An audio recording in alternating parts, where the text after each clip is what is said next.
हूँ तो सिंध जी कुंड कच्छ बदमनी जी बाह में सड़े पई, जिते फुरूं धाड़ा चोरियूं तशदद रतो छाण ऐं अगवाऊं रोज़ मामूल आहिनि।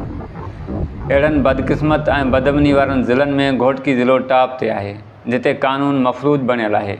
पुलिस कख भञी बीणो करण लाइ तयारु नाहे। कानून जी हुक्मरानी बदिरां भौतारनि जी हुक्मरानी आहे। सियासी मुदाख़लत उरूज ते आहे, जंहिं करे आम माण्हू जो जीअण महाल बणियल आहे। घोटकी ज़िले जो अमन एतिरो त ख़राबु आहे जो ॾोह घोटकी जी सुञाणप बणिजी चुका आहिनि। हिकु तरफ़ पुलिस भौतारनि जे ओताकनि जा मट भरे पई त ॿिए तरफ़ मुख़्तलिफ़ जायुनि ते क़ाइमु पुलिस पिकटनि ते अहलकार ईंदड़ वेंदड़ गाॾियुनि खां रिश्वत वठी पंहिंजा पेट भरण में पूरा आहिनि। राति जे वक़्तु शहर जे दाख़िली दगनि ते वेठल पुलिस अहलकार गाॾियुनि वारनि खां पैसा उगाड़े रहिया आहिनि। घोटकी पुलिस जी सुस्ती सबबु पूरो ज़िलो बदमनी जे वार चढ़ियल आहे। कॾहिं मोटरसाइकिलूं चोरी थियनि थियूं त कॾहिं माण्हू अगवा थियनि था, पर पुलिस जी कारकर्दगी न हुअणु बराबरि आहे। घोटकी पुलिस न कंहिंजी चोरी वापसि थी कराए, न वरी को जवाबदार गिरफ़्तार थी करे।